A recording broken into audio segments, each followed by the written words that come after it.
Como lo manifesté la semana pasada, al terminar ya el ciclo del estudio del libro de Apocalipsis, que nos llevó 11 meses y un poquito más, nosotros anunciamos el estudio relacionado con la iglesia. Ahora, el término o el concepto que mueve este estudio es básicamente el que nosotros podamos entender el funcionamiento de la iglesia a partir de conceptos generales, pero esos conceptos generales también llevarlos a nuestra propia realidad como Iglesia Cristiana de La Serena. Y es importante poder nosotros tener claridad, las personas nuevas, ¿no es cierto?, los hermanos nuevos, los hermanos antiguos, y todos nosotros alinearnos en un concepto común que nos permita estar en un mismo sentir en relación a lo que es el propósito de la iglesia en términos generales, que es una iglesia, ¿no es cierto?, y cuáles son los propósitos ya más específicos para nosotros como iglesia. Obviamente, cuando hablamos de la iglesia, estamos hablando de un organismo vivo, como lo dijimos, ¿no es cierto?, que tiene un propósito de existencia común. Todas las iglesias cristianas del mundo, iglesias sanas, verdaderas, ¿no es cierto?, tienen un propósito común. Y ese propósito es glorificar a Dios. El propósito no es satisfacer las necesidades de las personas. Por supuesto que eso es parte también del quehacer de la iglesia, pero el propósito central y primario es glorificar a Dios. Ese es el propósito principal. Por eso es que nosotros tenemos que entender que todo lo que hacemos tiene que ser para la gloria de Dios. La iglesia no existe primariamente para solucionar tus problemas matrimoniales, mis problemas matrimoniales, para ayudarte a encontrar trabajo. No existe para eso, ¿no es cierto? Existe para dar gloria a Dios.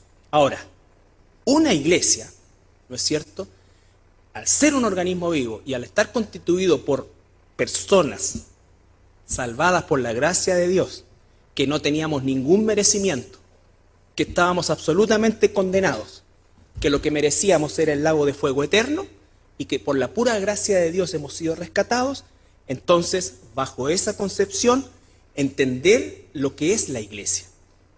La iglesia no es perfecta. ¿Por qué? Porque está constituida por miembros que somos todos imperfectos. Todos estamos en un proceso de modelación, ¿no es cierto? Dios está transformando nuestra vida permanentemente. No se olviden que la santidad en un sentido estricto es para nosotros como cristianos una quimera. ¿Por qué? Porque nunca vamos a ser santos a la manera de Dios. Pero nuestra vida tiene que esforzarse permanentemente en esa dirección. ¿Y por qué nunca lo vamos a hacer? Porque hay algo central, ¿no es cierto?, algo estructural que estamos, ¿no es cierto?, en una doble naturaleza. Tenemos una naturaleza espiritual dentro de una naturaleza carnal. Y la una odia a la otra. ¿Ya? Entonces, estamos luchando. Por eso es que la iglesia no es un lugar donde vamos a encontrar necesariamente el mejor ambiente que nosotros pudiéramos querer o esperar. Tampoco se trata de que seamos un bodrio y, ¿no es cierto?, y la cuestión de siempre tirante. No. Sobre todo cuando la iglesia, el Señor nos está bendiciendo con un crecimiento numérico. ¿Ya?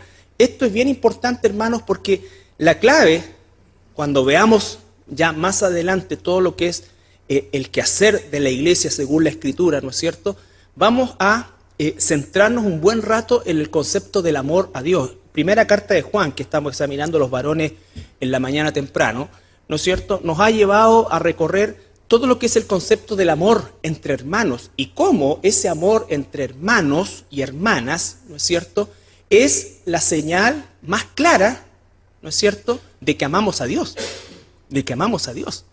Entonces, no solamente amamos a nuestros hermanos como debemos amarlos, sino que también amamos a nuestros hermanos como Dios nos ama a nosotros.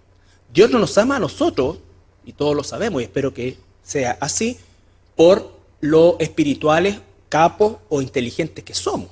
No nos ama por esas cualidades. Nos ama por el puro afecto de su voluntad y nos ama porque Él puso su Espíritu Santo en nosotros y entonces eso es lo que Dios ama de nosotros. Pero nosotros somos, sin el Espíritu Santo, aborrecibles a Dios. Aborrecibles a Dios. Y esas son realidades concretas que en definitiva nosotros tenemos que ir digiriendo y asumiendo y, por supuesto, incorporando en un proceso de toda la vida. Y específicamente también, todo este estudio relacionado con la iglesia, hace el enfoque a nuestra iglesia. ¿Por qué? Porque tú tienes que tener un sentido de pertenencia. Ser miembro de una iglesia es mucho más que el hecho de inscribir tu nombre y dar tus datos personales y sentirte partícipe de la iglesia. Ser miembro de una iglesia es entender el hecho de que soy parte de un cuerpo, que soy parte de una unidad que yo no puedo llegar y romper.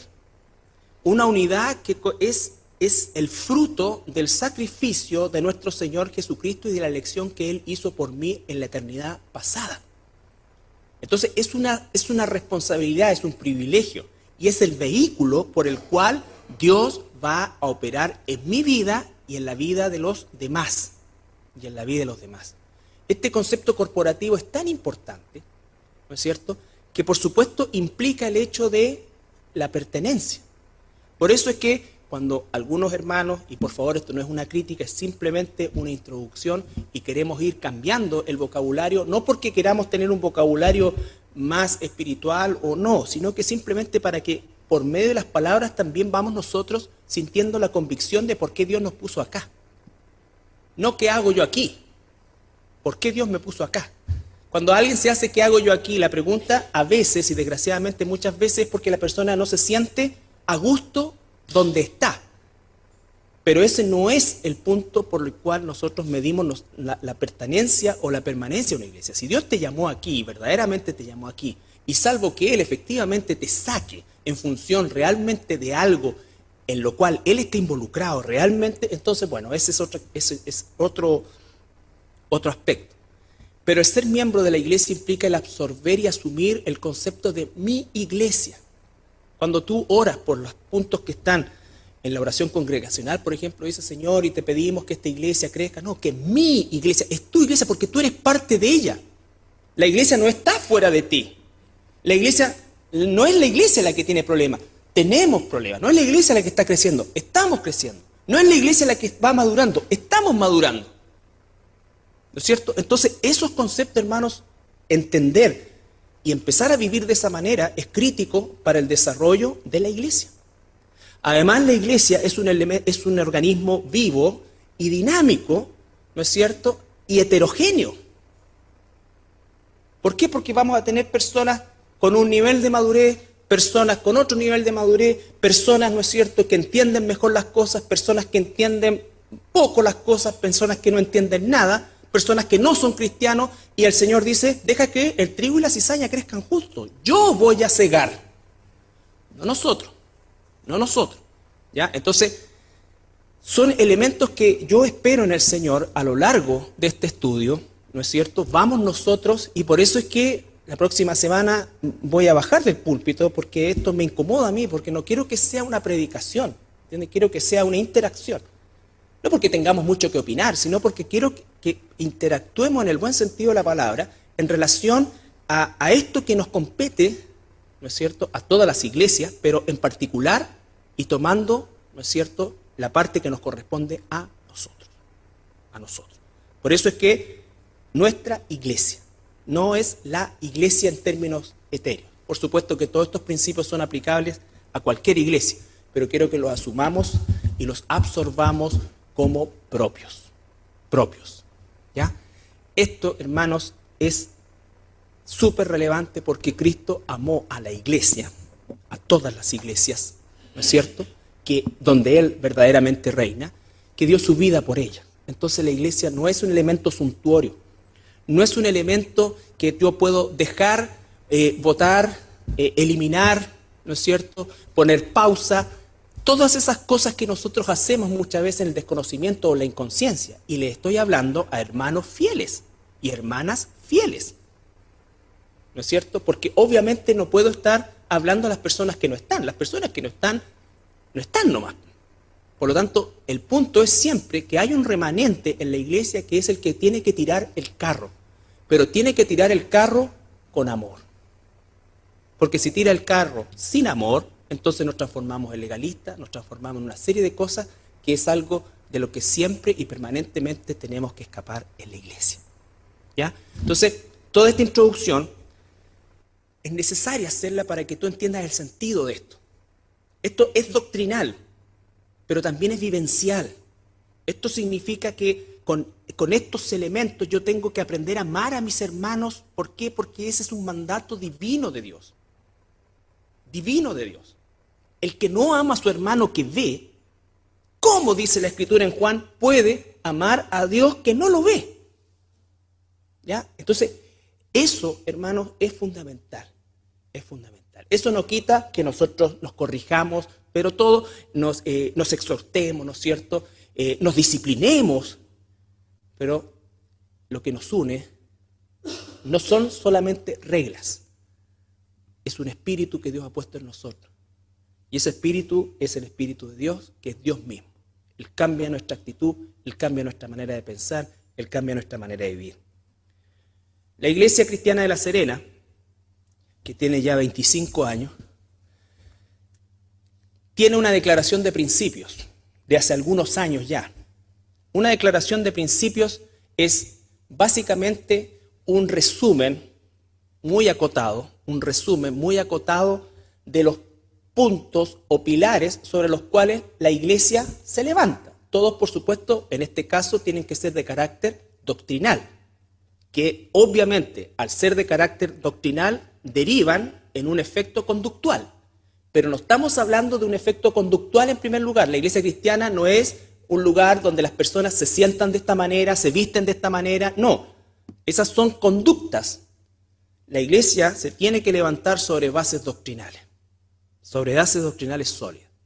Y nosotros establecimos hace varios años atrás ya principios, que es con los que vamos a comenzar este estudio, y que tienen relación, por supuesto, con el piso doctrinal sobre el cual se levanta la Iglesia. Obviamente es la Biblia, obviamente, y por eso digo, este es un resumen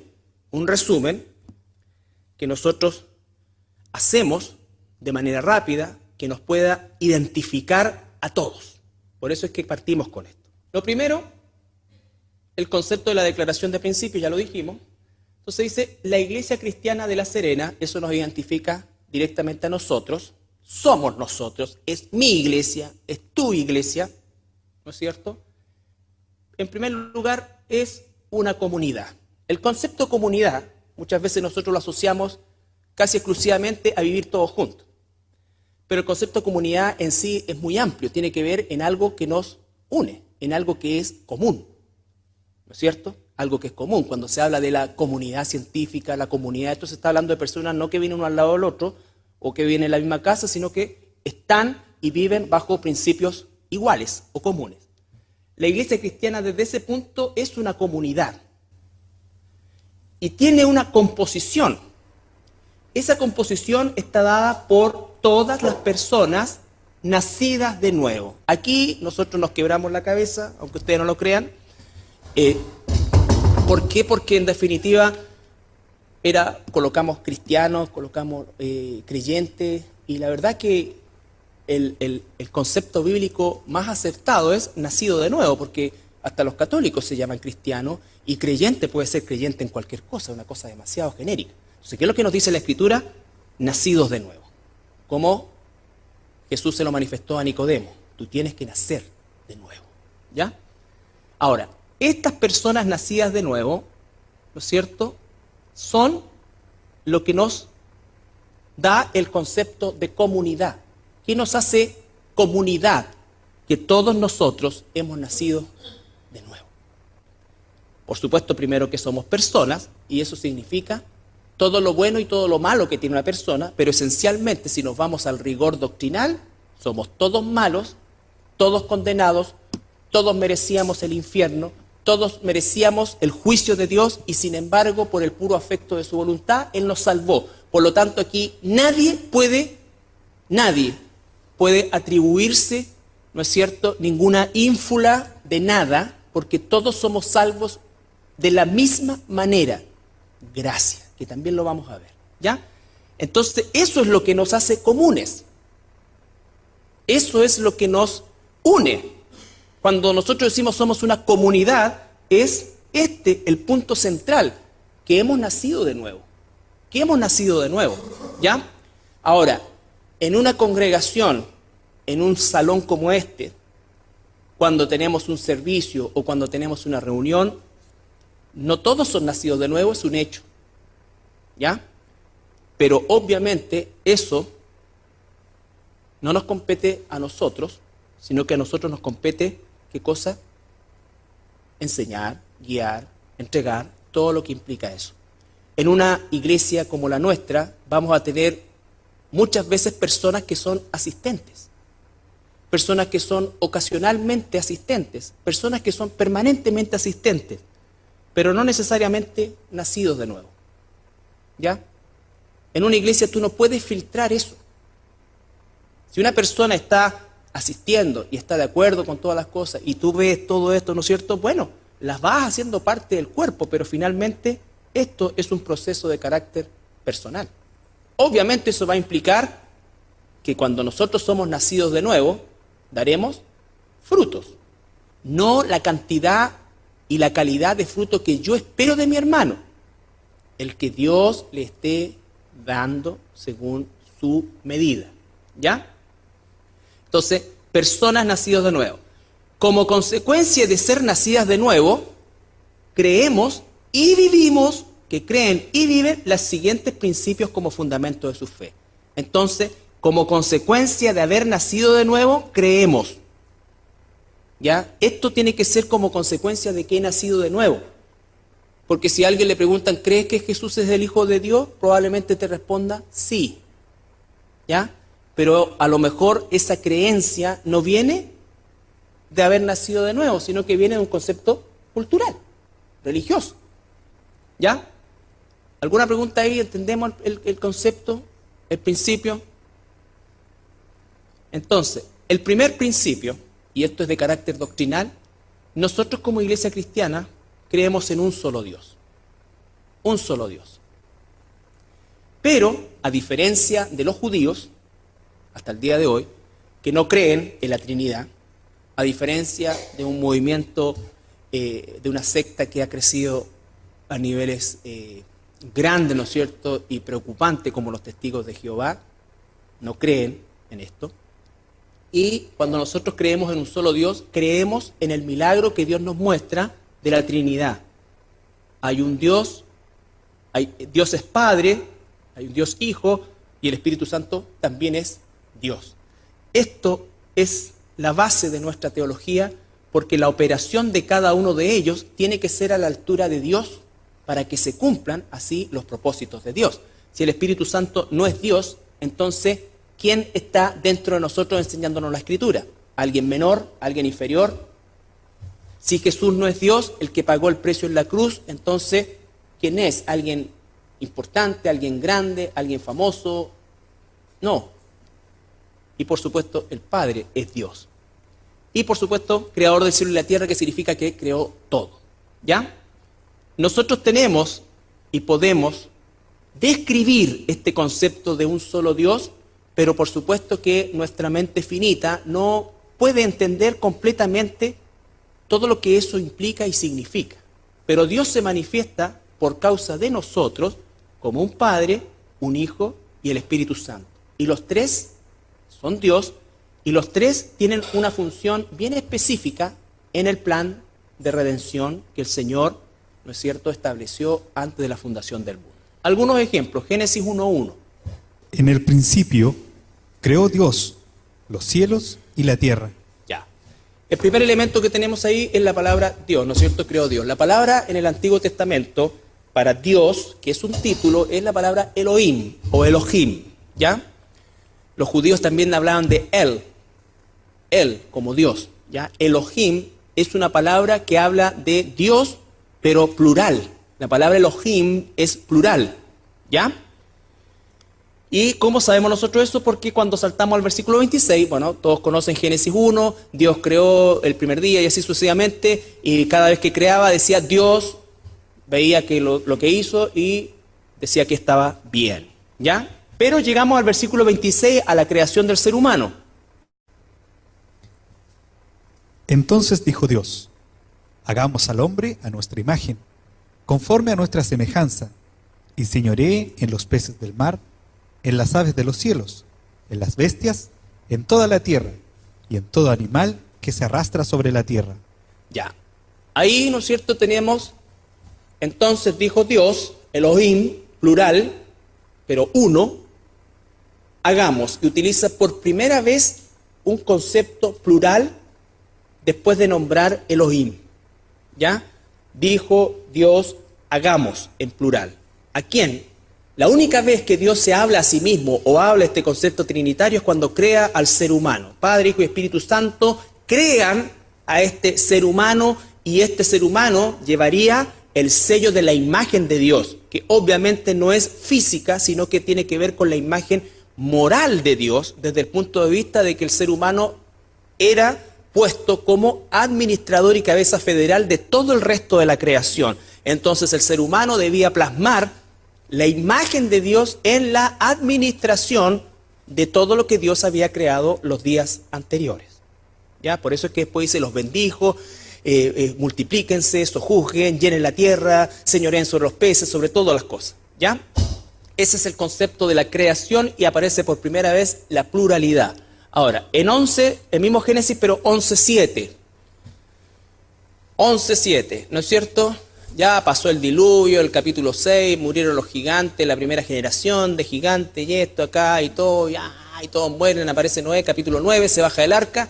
¿Y qué creen ustedes? 2 capítulos más allá, nos encontramos otra vez con la maldad a tambor batiente. Dios había dicho, dispérsense. Y el hombre, en su desobediencia, se concentró. Por lo tanto, Dios, como un juicio, confunde los idiomas, nacen nuevas glosas, lenguas, ¿no es cierto? Y se dispersan según la lengua que les llegó, ¿ya? Pero vemos aquí en el 11:6 y 7, perdón. Y dijo Jehová, he aquí el pueblo es uno, y todos estos... Perdón, pausa. Ahí entonces utiliza el nombre propio. Elohim es el título. Dios, que se traduce como Dios, con mayúscula, ¿no es cierto? Pero aquí está diciendo, y dijo Yahweh, Jehová, ¿no es cierto? El nombre propio de Dios, el mismo que le da a Moisés, dice esto.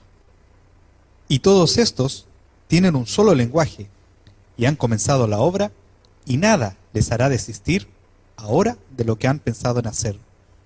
Ahora pues, descendamos, y confundamos allí su lengua, para que ninguno entienda el habla de su compañero. Ya, ahí está entonces la otra manifestación de la pluralidad de Dios.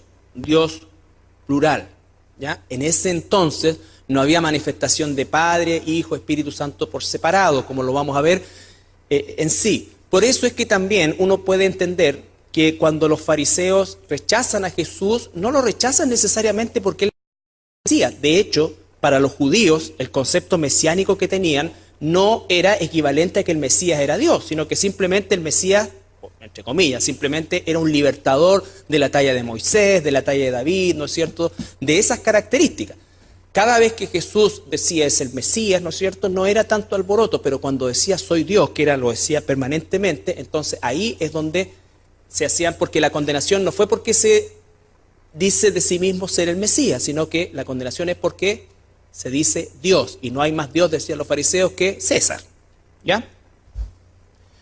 Éxodo 20, 3 al 5, una diferencia acá. No tendrás dioses ajenos delante de mí. No te harás imagen ni ninguna semejanza de lo que esté arriba en el cielo, ni abajo en la tierra, ni en las aguas, debajo de la tierra. No te inclinarás a ellas, ni las honrarás, porque yo soy Jehová tu Dios, fuerte, celoso, que visitó la maldad de los padres sobre los hijos hasta la 3ª y 4ª generación de los que me aborrecen. Ya.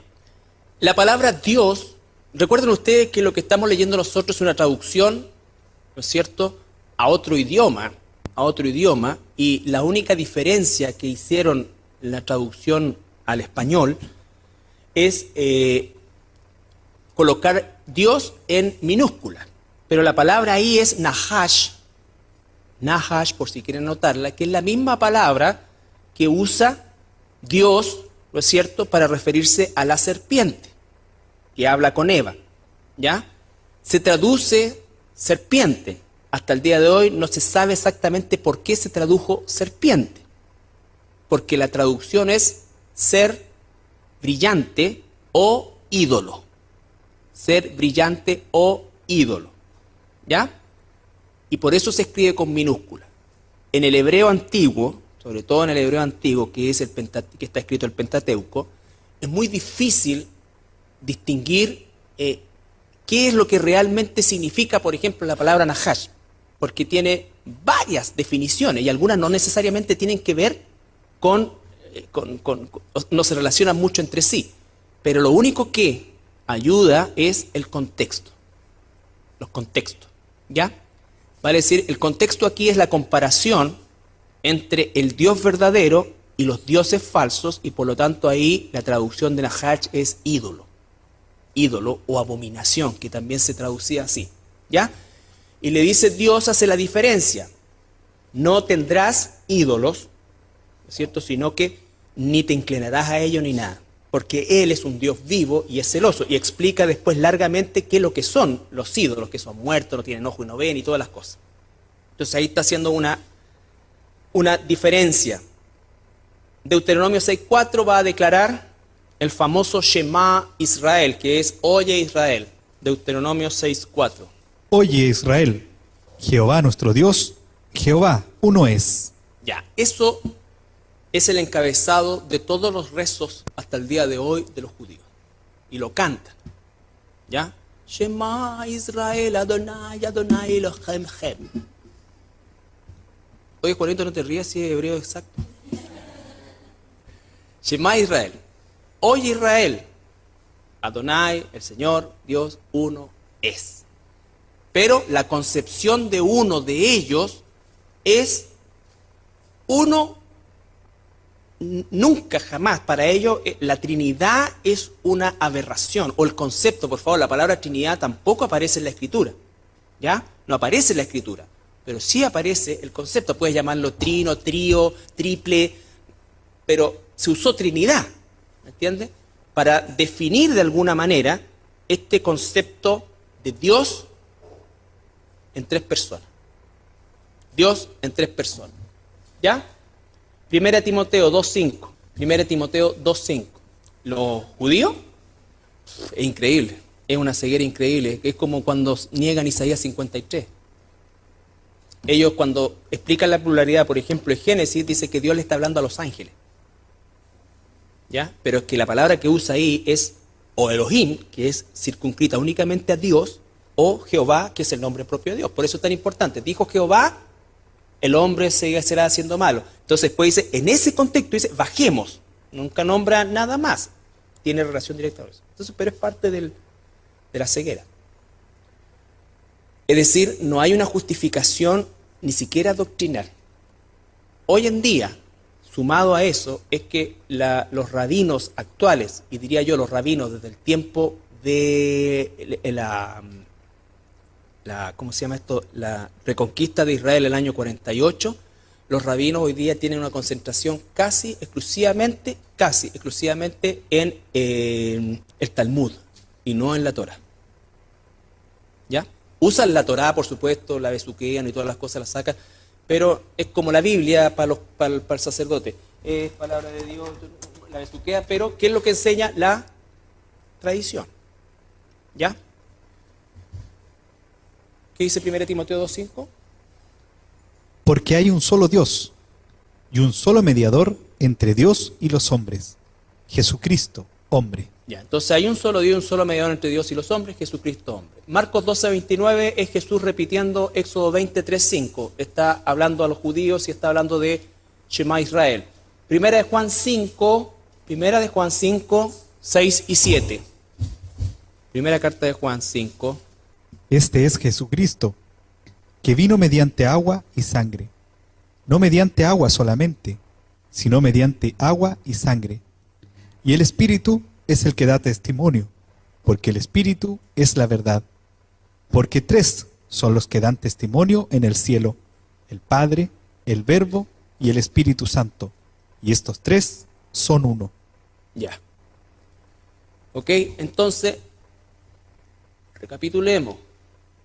La iglesia cristiana somos una comunidad compuesta por personas imperfectas, pecadoras salvadas por gracia, que hemos, por gracia de Dios, nacido de nuevo. Y como hemos nacido de nuevo, no porque seamos más inteligentes o más espirituales o mejores que cualquiera, sino que por el solo hecho de que Dios en su infinita misericordia, gracia y soberanía nos hizo nacer de nuevo, creemos y luchamos por vivir los siguientes fundamentos. Un miembro de la Iglesia Cristiana de La Serena, entonces, cree que hay un solo Dios, porque la Biblia lo dice. Estos son algunos pasajes. Segundo, entendiendo lo primero, el segundo pilar es la persona de Jesucristo. La persona de Jesucristo. Entonces, creemos que Jesucristo es el unigénito. La palabra unigénito, en el caso de Jesucristo, se define de dos maneras: único en cantidad y único en género. No ha habido ningún ser humano igual a Jesús. Ningún ser humano ha nacido de la manera en que nació, fue concebido Jesús, no nació. Ningún ser humano fue concebido como fue concebido Jesús, y ningún ser humano que ha vivido en este mundo después de la caída ha vivido o ha experimentado la ausencia del pecado. ¿Ya? Son las dos cosas, ¿no es cierto?, de las cuales se deriva la palabra unigénito. ¿Ya?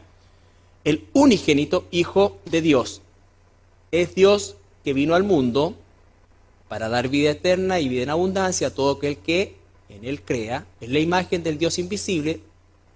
Realizó milagros, murió por nuestros pecados, resucitó, ascendió y ahora vive junto al Padre. Y esta es la función actual de nuestro Señor Jesucristo. Él es nuestro sumo sacerdote, gran sumo sacerdote, que está intercediendo por quienes, por la iglesia. Jesús no está intercediendo por los perdidos. Jesús está intercediendo por la iglesia, para que la iglesia haga su trabajo. Para que la iglesia haga su trabajo. Si tú estás fuera de la iglesia, ¿no es cierto?, en términos de pertenencia a esta iglesia o otra iglesia, ¿no es cierto?, una iglesia cristiana, tú no vas a cumplir el propósito de Dios. ¿Por qué? Porque el propósito de Dios está dado por esto, por la iglesia.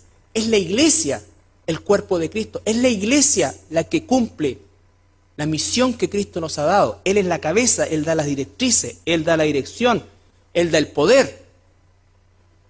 Pero nosotros somos los que operamos, obramos, nos usa. ¿Ya?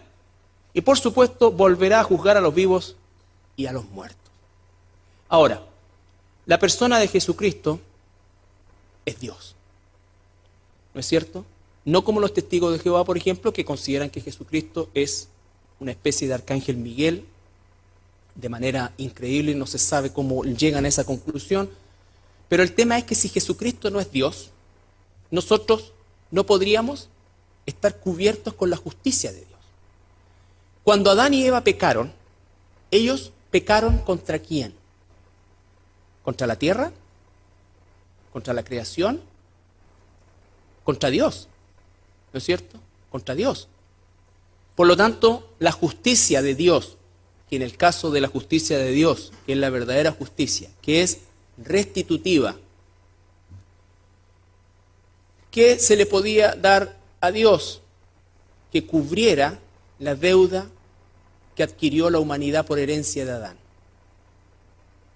Porque si hablamos que entonces se trataba de un ser sin pecado, podría haber mandado un ángel, ¿no es cierto? Dios podría haber materializado un ángel, como más de alguna vez lo hace en el Antiguo Testamento, y que muriera en la cruz. Ese ser no tenía pecado, pero era un ángel. ¿Qué es lo que satisfacía la justicia de Dios? ¿Cuál es la deuda que el hombre había adquirido con Dios? ¿A quién había ofendido? A Dios. Por lo tanto, solo Dios podía satisfacer esa justicia. Por eso es que Dios viene en la persona de Jesucristo y Él es el único capaz de cubrir y ser la propiciación por nuestros pecados, el único pago aceptable, ¿no es cierto? Y el único pago efectivo tenía que ser Dios, Dios mismo. ¿Ya? Entonces, por eso es que Jesús, si no es Dios, entonces la deuda sigue en pie. Abonamos a la deuda, pero todavía tenemos deuda. Todavía tenemos deuda. Juan capítulo 1, versículos 1 y 2. Evangelio de Juan. Lo que era desde el principio, lo que hemos oído, lo que hemos visto con nuestros ojos, lo que hemos contemplado y palparon nuestras manos tocante al verbo de vida. Porque la vida fue manifestada. No, es Evangelio, no Primera de Juan. Es el Evangelio de Juan. El Evangelio de Juan. Porque nos están viendo también en otros lados. Es el Evangelio de Juan, a nuestros hermanos rioplatenses. Otra voz. En el principio era el verbo, y el verbo era con Dios, y el verbo era Dios. Ahí está, ¿no es cierto? Entonces en el principio era el verbo era con Dios y el verbo era Dios. ¿Ya? Y dice en el principio, y saltamos al versículo 14.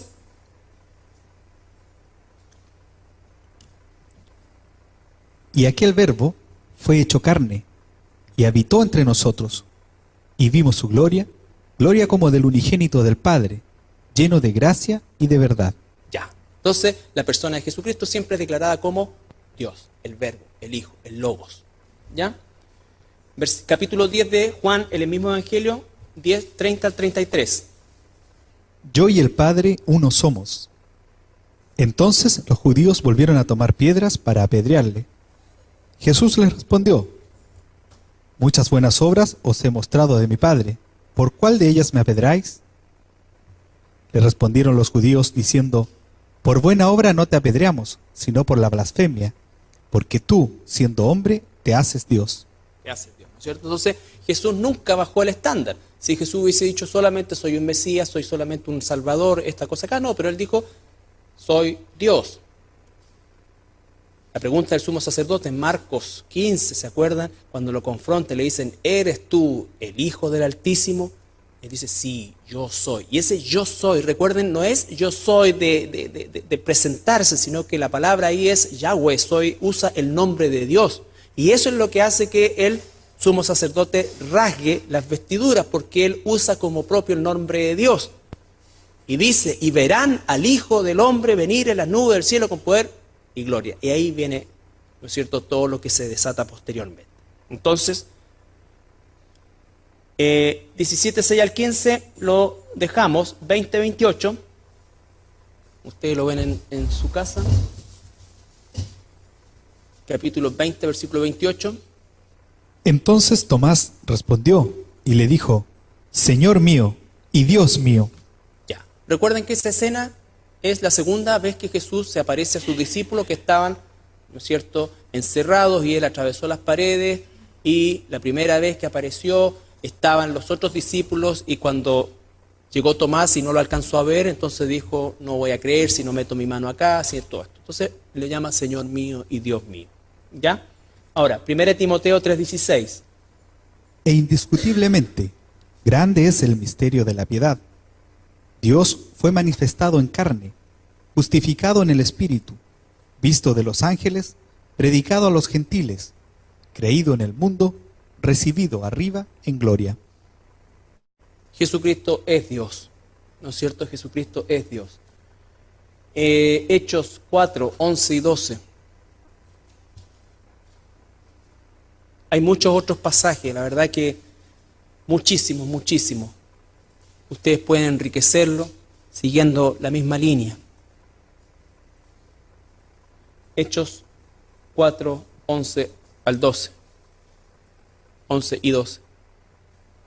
Este Jesús es la piedra reprobada por vosotros, los edificadores, la cual ha venido a ser cabeza del ángulo. Y en ningún otro hay salvación, porque no hay otro nombre bajo el cielo dado a los hombres en que podamos ser salvos. En que podamos ser salvos. Por eso después dice Romanos 6, 23. Podríamos leer Romanos 3, 23 y podríamos leerlo y seguir leyendo. Romanos 6, 23. Romanos 6, 23. Porque la paga del pecado es muerte, mas la dádiva de Dios es vida eterna en Cristo Jesús, Señor nuestro. Ok, amén. Entonces, la próxima semana vamos a ver algo súper grande, que es la gracia, la fe y la Biblia, que son los otros tres aspectos que completan estos 5 pilares que nosotros como Iglesia Cristiana de La Serena asumimos como fundamentos de nuestra fe, ya una declaración de principio. Entonces, fundamental, por supuesto, partir con Dios, Dios Padre, Dios el Hijo, ¿no es cierto? Y vamos a ver también a Dios el Espíritu Santo. Entonces, el propósito, como digo, es que nosotros podamos empaparnos de esto de una manera ya personalizada, como miembros de esta nuestra iglesia amada, Iglesia Cristiana La Serena, ¿ya? Y por supuesto vamos a hablar, va a ser un estudio que probablemente nos lleve gran parte del año, si no todo el año, porque tenemos que derivar en todas las disciplinas espirituales, la oración, la palabra, todas las cosas que nos dice, ¿no es cierto? Y el propósito fundamental que tiene la iglesia, que es la gloria de Dios, la iglesia, que es el perfeccionamiento de los santos para la obra del ministerio. Por eso es que la iglesia y todos nosotros debemos preocuparnos por la profundidad de la enseñanza en cuanto a calidad y pureza, y Dios se preocupará de la cantidad. La Biblia dice claramente una y otra vez que es Dios quien agrega los que han de ser salvos. No los agregamos nosotros. Por eso es que la iglesia no se enmarca o no se enfrasca en proyectos, ¿no es cierto?, que de alguna manera, no voy a juzgar las intenciones, pero el gran evangelista, ¿no es cierto?, el elemento, el factor de cambio, la luz y la sal que Dios está usando, somos cada uno de nosotros. Cada uno de nosotros. Y para eso nos preparamos, para la obra del ministerio. Hay una parte del ministerio que es interna, ¿no es cierto?, que tiene que ver principalmente con el edificarnos unos a otros, y hay, por supuesto, una parte del ministerio que es externa, que tiene que ver directamente con el evangelismo, ¿ya? Pero el evangelismo entendido como una forma de vida, no como una situación puntual. Por supuesto, la iglesia provee un estudio evangelístico, pero el evangelismo de la iglesia no se reduce a eso. Todos nosotros estamos evangelizando y debemos estar día a día como una forma de vida, ¿no es cierto?, llevando nuestra realidad como cristianos, siendo sal y luz, nada más, siendo sal y luz, y entender bien esos dos conceptos. ¿Ven? Entonces es una responsabilidad, es un privilegio, y es el vehículo por el cual Dios va a operar en mi vida y en la vida de los demás. Y en la vida de los demás. Este concepto corporativo es tan importante, ¿no es cierto?, que por supuesto implica el hecho de la pertenencia. Por eso es que cuando algunos hermanos, y por favor esto no es una crítica, es simplemente una introducción, y queremos ir cambiando el vocabulario, no porque queramos tener un vocabulario más espiritual o no, sino que simplemente para que por medio de las palabras también vamos nosotros sintiendo la convicción de por qué Dios nos puso acá. No qué hago yo aquí, por qué Dios me puso acá. Cuando alguien se hace qué hago yo aquí, la pregunta a veces, y desgraciadamente muchas veces, es porque la persona no se siente a gusto donde está. Pero ese no es el punto por el cual nosotros medimos la pertenencia o la permanencia de una iglesia. Si Dios te llamó aquí, verdaderamente te llamó aquí, y salvo que Él efectivamente te saque en función realmente de algo en lo cual Él está involucrado realmente, entonces, bueno, ese es otro aspecto. Pero el ser miembro de la iglesia implica el absorber y asumir el concepto de mi iglesia. Cuando tú oras por los puntos que están en la oración congregacional, por ejemplo, dice, Señor, y te pedimos que esta iglesia crezca. No, que mi iglesia, es tu iglesia porque tú eres parte de ella. La iglesia no está fuera de ti. La iglesia no es la iglesia la que tiene problemas. Es la señal más clara, ¿no es cierto?, de que amamos a Dios. De que amamos a Dios. Entonces, no solamente amamos a nuestros hermanos como debemos amarlos, sino que también amamos a nuestros hermanos como Dios nos ama a nosotros. Dios no nos ama a nosotros, y todos lo sabemos, y espero que sea así, por lo espirituales, capos o inteligentes que somos. No nos ama por esas cualidades. nos ama por el puro afecto de su voluntad y nos ama porque Él puso su Espíritu Santo en nosotros y entonces eso es lo que Dios ama de nosotros. Pero nosotros somos, sin el Espíritu Santo, aborrecibles a Dios. Aborrecibles a Dios. Y esas son realidades concretas que en definitiva nosotros tenemos que ir digiriendo y asumiendo y, por supuesto, incorporando en un proceso de toda la vida. Y específicamente también, todo este estudio relacionado con la iglesia hace el enfoque a nuestra iglesia. ¿Por qué? Porque tú tienes que tener un sentido de pertenencia. Ser miembro de una iglesia es mucho más que el hecho de inscribir tu nombre y dar tus datos personales y sentirte partícipe de la iglesia. Ser miembro de una iglesia es entender el hecho de que soy parte de un cuerpo, que soy parte de una unidad que yo no puedo llegar y romper. Una unidad que es el fruto del sacrificio de nuestro Señor Jesucristo y de la elección que Él hizo por mí en la eternidad pasada. La iglesia no es perfecta.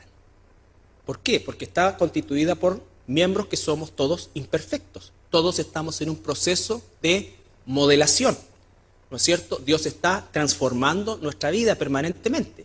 No se olviden que la santidad en un sentido estricto es para nosotros como cristianos una quimera. ¿Por qué? Porque nunca vamos a ser santos a la manera de Dios. Pero nuestra vida tiene que esforzarse permanentemente en esa dirección. ¿Y por qué nunca lo vamos a hacer? Porque hay algo central, ¿no es cierto? Algo estructural que estamos, ¿no es cierto?, en una doble naturaleza. Tenemos una naturaleza espiritual dentro de una naturaleza carnal. Y la una odia a la otra. ¿Ya? Entonces, estamos luchando. Por eso es que la iglesia no es un lugar donde vamos a encontrar necesariamente el mejor ambiente que nosotros pudiéramos querer o esperar. Tampoco se trata de que seamos un bodrio y, ¿no es cierto?, y la cuestión de siempre tirante. No. Sobre todo cuando la iglesia, el Señor nos está bendiciendo con un crecimiento numérico. ¿Ya? Esto es bien importante, hermanos, porque la clave, cuando veamos ya más adelante todo lo que es el quehacer de la iglesia según la Escritura, ¿no es cierto?, vamos a centrarnos un buen rato en el concepto del amor a Dios. Primera carta de Juan, que estamos examinando los varones en la mañana temprano, ¿no es cierto?, nos ha llevado a recorrer todo lo que es el concepto del amor entre hermanos y cómo ese amor entre hermanos y hermanas, ¿no es cierto?, en relación a lo que es el propósito de la iglesia en términos generales, que es una iglesia, ¿no es cierto?, y cuáles son los propósitos ya más específicos para nosotros como iglesia. Obviamente, cuando hablamos de la iglesia, estamos hablando de un organismo vivo, como lo dijimos, ¿no es cierto?, que tiene un propósito de existencia común. Todas las iglesias cristianas del mundo, iglesias sanas, verdaderas, ¿no es cierto?, tienen un propósito común. Y ese propósito es glorificar a Dios. El propósito no es satisfacer las necesidades de las personas. Por supuesto que eso es parte también del quehacer de la iglesia, pero el propósito central y primario es glorificar a Dios. Ese es el propósito principal. Por eso es que nosotros tenemos que entender que todo lo que hacemos tiene que ser para la gloria de Dios. La iglesia no existe primariamente para solucionar tus problemas matrimoniales, mis problemas matrimoniales, para ayudarte a encontrar trabajo. No existe para eso, ¿no es cierto? Existe para dar gloria a Dios. Ahora, una iglesia, ¿no es cierto?, al ser un organismo vivo y al estar constituido por personas salvadas por la gracia de Dios, que no teníamos ningún merecimiento, que estábamos absolutamente condenados, que lo que merecíamos era el lago de fuego eterno y que por la pura gracia de Dios hemos sido rescatados, entonces, bajo esa concepción, entender lo que es la iglesia.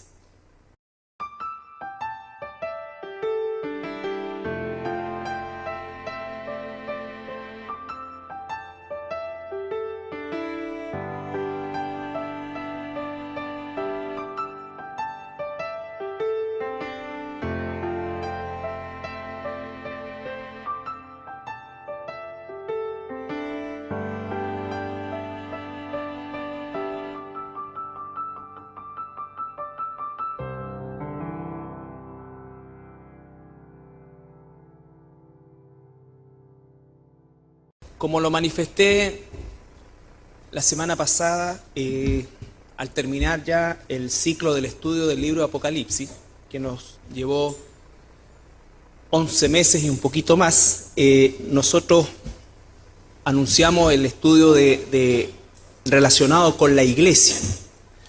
Ahora, el término o el concepto que mueve este estudio es básicamente el que nosotros podamos entender el funcionamiento de la iglesia a partir de conceptos generales, pero esos conceptos generales también llevarlos a nuestra propia realidad como Iglesia Cristiana de La Serena. Y es importante poder nosotros tener claridad, las personas nuevas, ¿no es cierto?, los hermanos nuevos, los hermanos antiguos, y todos nosotros alinearnos en un concepto común que nos permita estar en un mismo sentir